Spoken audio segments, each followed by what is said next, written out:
Assalamualaikum warahmatullahi wabarakatuh. Salam dan bahagia guru hebat semuanya. Jadi perkenalkan, saya Aziz Rahim, calon guru penggerak angkatan 9 dari UPT SD Negeri 1 Arawak, Kabupaten Sidin Rapang. Baiklah, pada hari ini saya akan melakukan aksi nyata tentang budaya positif, yaitu modul 1.4.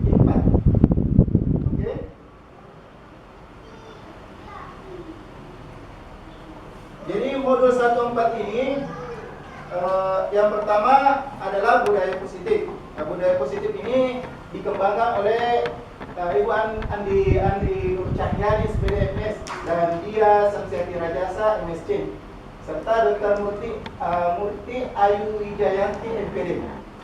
Oke. Nah, ini yang bikin modulnya. Oke. Sekarang yang pertama adalah misalnya, coba kita kepalkan tangan begini. Kalau saya kepalkan tangan begini dan saya menyuruh Anda untuk membukanya, tapi Anda tidak mau. Anda tidak mau. Saya rayu Anda, tetap tidak mau.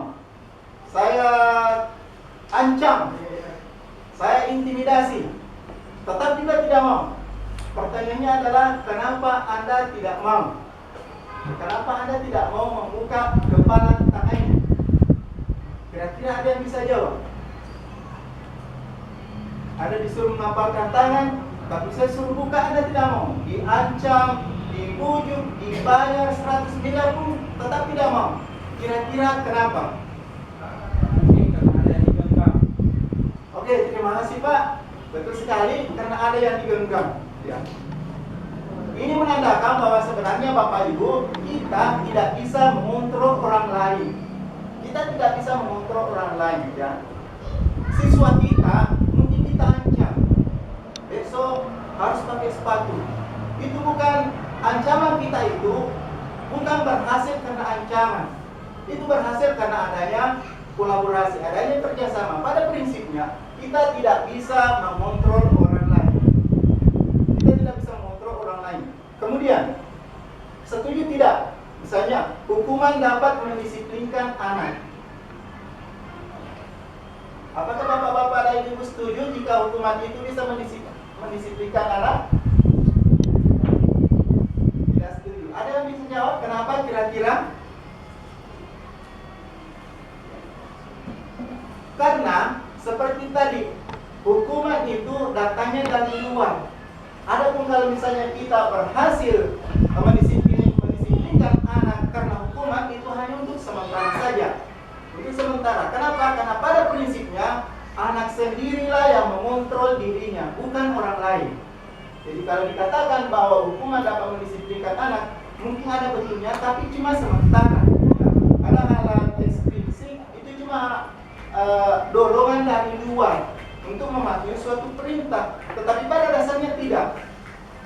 Ya. Kemudian pertanyaan pemantik kedua, pemberian hukuman dengan hal-hal positif seperti membaca atau membersihkan halaman sekolah dapat mendisiplinkan anak. Contoh, misalnya ada anak kita terlambat datang, harusnya masuk jam 7.30, tapi dia datang jam 8.00. Nah, kita hukum. Bagaimana cara penghukumannya? Disuruh menulis, disuruh membersihkan halaman.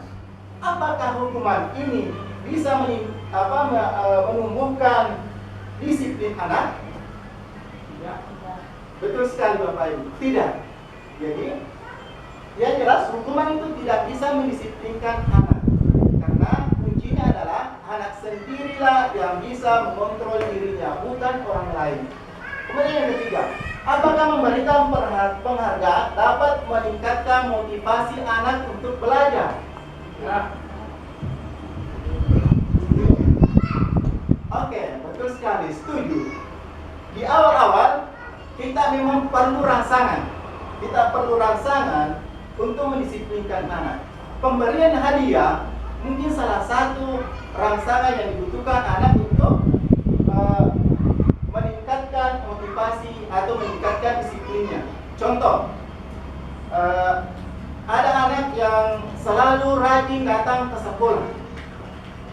datang ke sekolah atau jujur dia dapat uang di pekarangan sekolah, kemudian dia menyerahkan kepada gurunya. Hari Senin kita bisa panggil,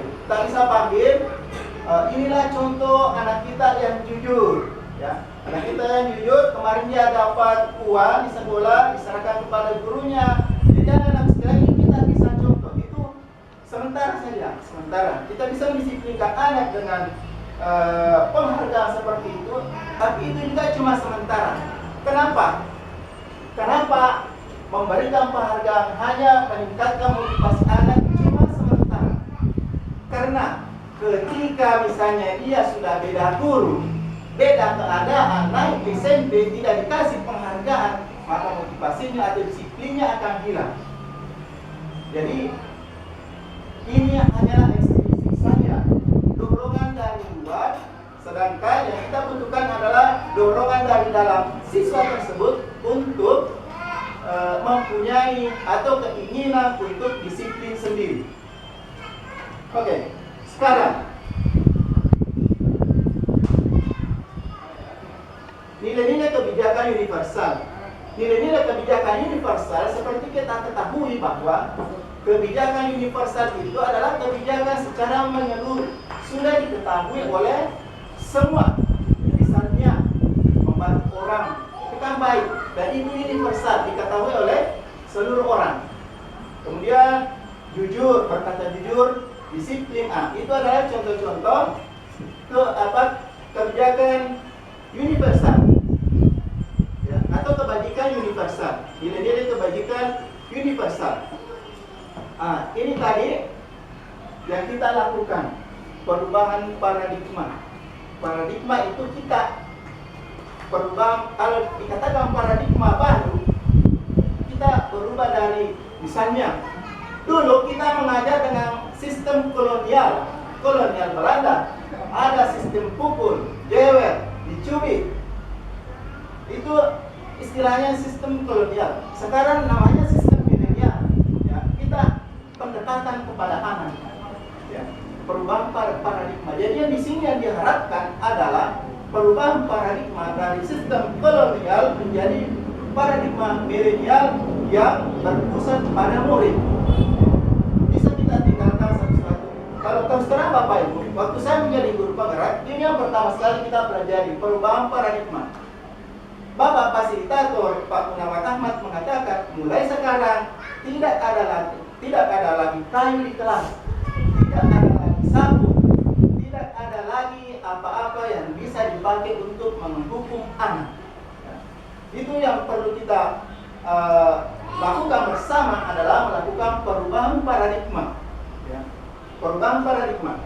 Dan memang di surat perjanjian guru penggerak itu yang disetor tidak ada kekerasan fisik, kekerasan psikologi dan sebagainya. Kemudian perubahan paradigma dan teori kontrol atau teori pilihan. Ilusi kontrol, ilusi. Contoh, ilusi guru mengontrol murid. Guru mengatakan bahwa dia bisa mengontrol murid. Tidak Bapak Ibu ya. Tidak sama sekali. Siswa atau siapapun tidak bisa dikontrol oleh orang lain. Apakah kritik akan membuat orang merasa bersalah atau menguatkan karakter? Tidak.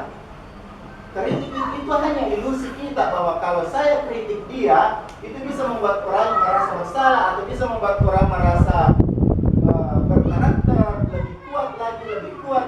Ternyata itu hanya ilusi kita, bahwa kita bisa membuat orang merasa bersalah. Dan nanti kita jelaskan juga restitusinya seperti apa. Kemudian ilusi bahwa semua penguatan positif efektif dan bermanfaat. Ilusi itu kita bayangkan bahwa semua penguatan positif efektif dan bermanfaat. Apakah betul seperti itu atau tidak? Kemudian ilusi bahwa orang dewasa memiliki hak untuk memaksa. Seperti di kelas, ada guru, ada siswa. Apakah betul orang dewasa memiliki hak untuk memaksa? Saya ini senior, saya ini gurumu, saya ini orang tuamu. Apakah dengan kata-kata seperti itu kita mempunyai hak untuk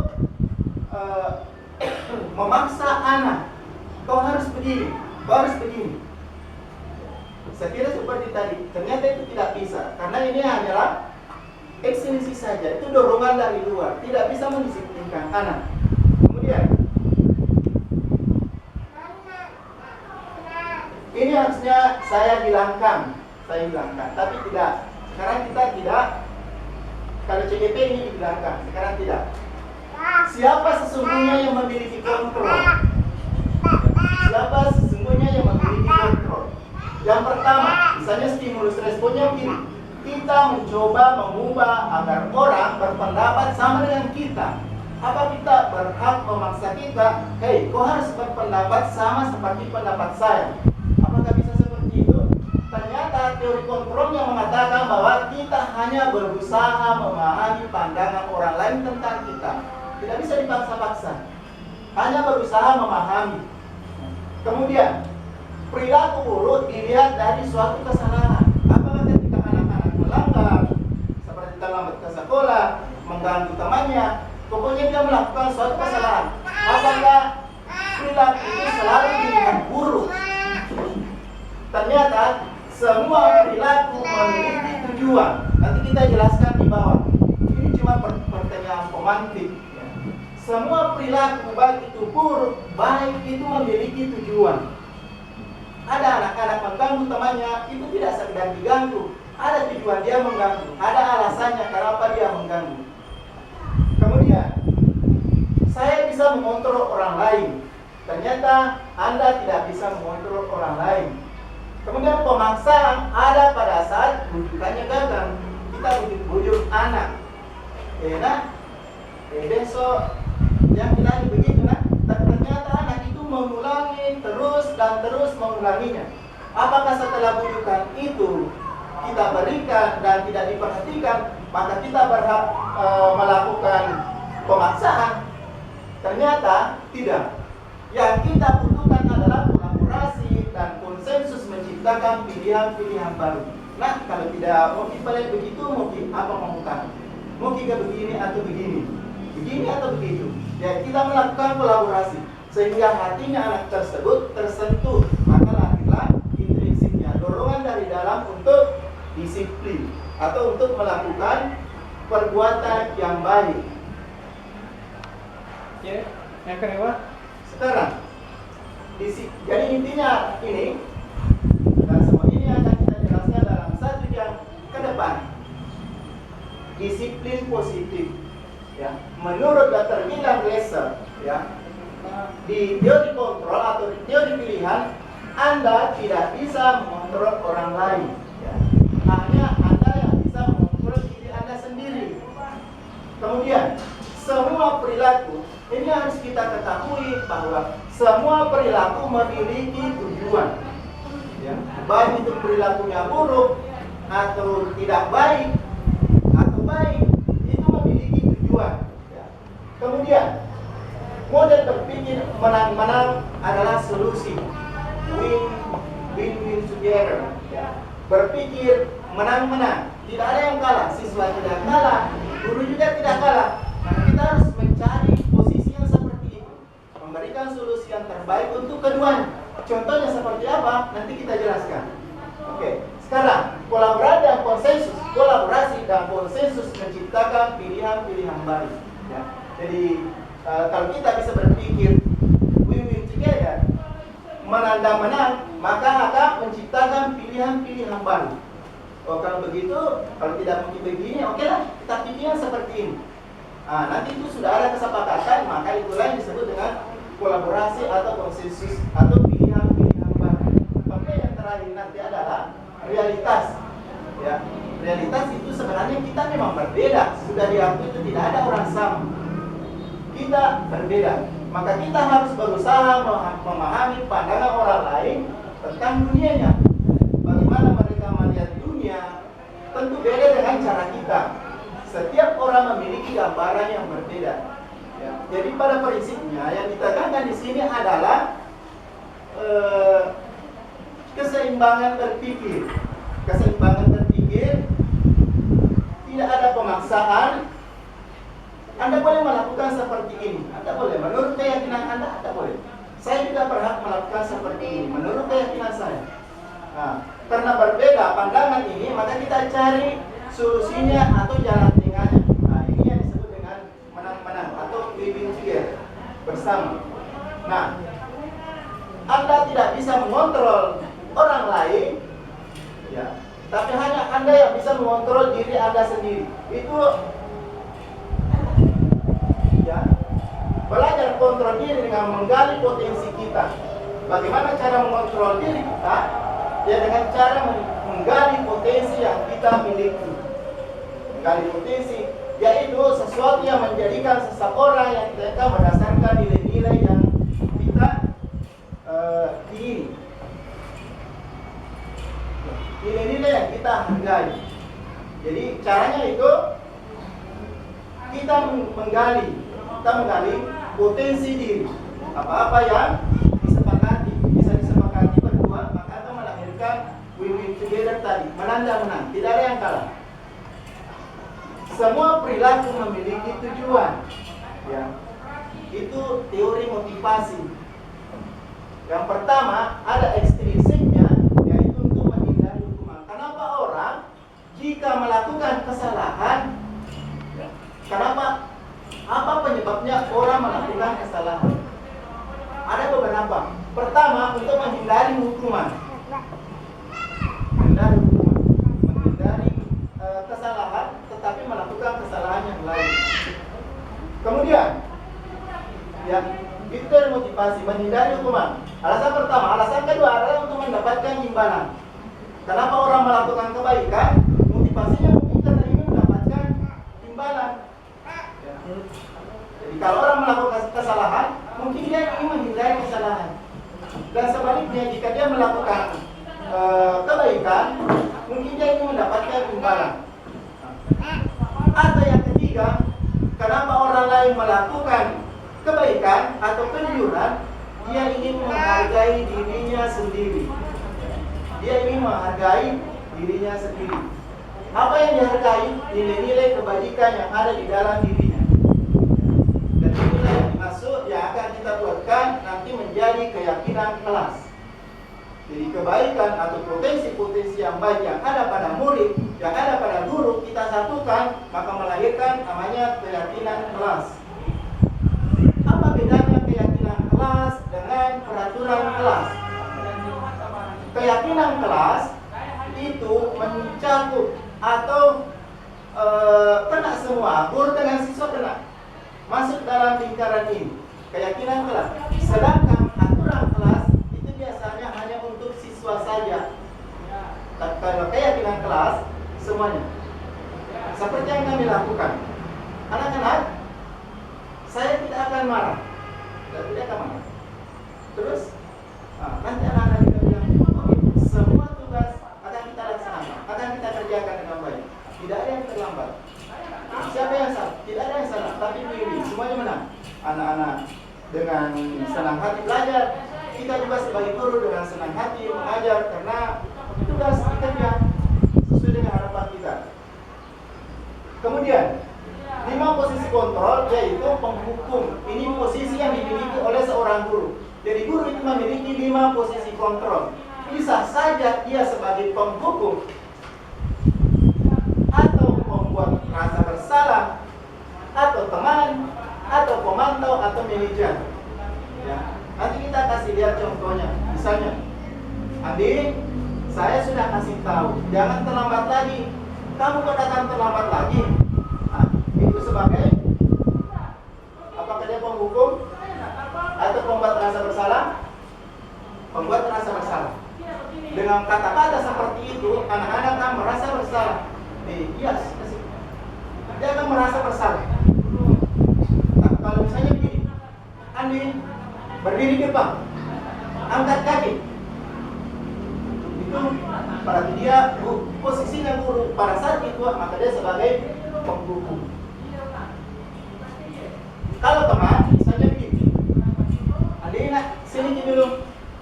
Kenapa dia selalu datang terlambat? Ya nggak apa-apa, semua orang melakukan kesalahan. Ya, Andi tahu bagaimana akibatnya dari pelanggaran yang Andi lakukan. Bersedia, apakah Andi bersedia untuk tidak mengulanginya? Nah, itu kita cerita sebagai teman, sehingga anak-anak merasa, oh, gurunya itu sebagai teman. bukan musuh. Untuk bela diri, terlambat bela diri. Nanti saya punya film satu dan saya minta kepada teman-teman semuanya untuk menilai apa posisi guru pada saat itu. Oke, nanti di akhir sesi. Manajer. Kemudian dari 5 posisi kontrol guru ini, lanjutlah segitiga restitusi, yaitu menstabilkan identitas, kemudian validasi kebutuhan. Nanti kita jelaskan. Apa makna disiplin? Apa makna disiplin? Disiplin berasal dari kata disiplin, ya, yang artinya belajar. Makna asal dari kata ini berkonotasi dengan disiplin diri dari murid-murid pada Sokrates dan Plato. Ya. Jadi disiplin itu berasal dari kata disiplin, bahasa Latin. Kemudian disiplin diri membuat orang menggali potensinya menuju sebuah tujuan apa yang dia hargai. Jadi kenapa orang melakukan disiplin? Karena dia menuju sesuatu yang dia anggap bagus, dia anggap berharga. Kemudian, namun di budaya kita, makna kata disiplin telah berubah menjadi sesuatu yang dilakukan seseorang pada orang lain untuk mendapatkan kepatuhan. Untuk mendapatkan kepatuhan.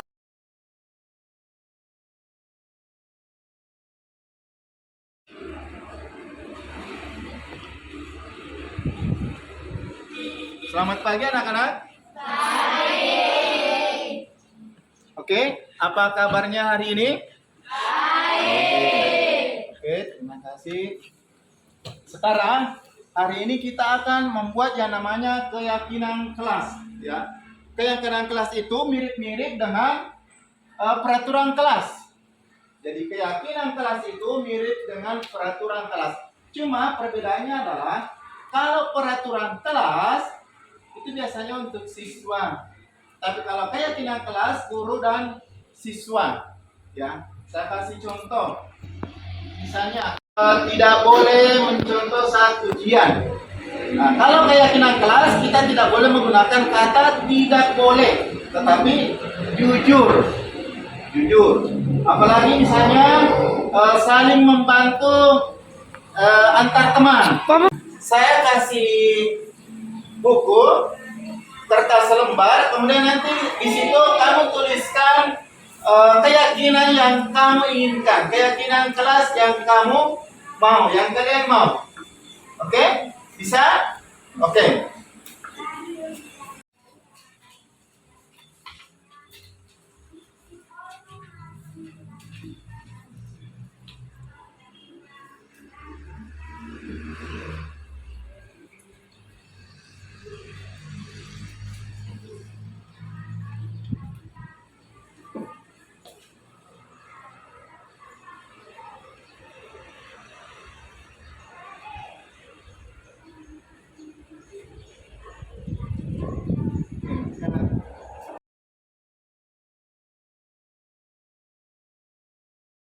Nama saya Syahrini Ramadhani dari kelas anak A. Menurut saya keyakinan kelas itu sangat penting karena dengan keyakinan kelas itu kita bisa lebih menghargai orang lain. Perkenalkan, nama saya Syakira Mubaraka Saldi dari kelas 6A. Menurut saya keyakinan kelas itu sangat penting karena dengan keyakinan kelas kita bisa lebih disiplin.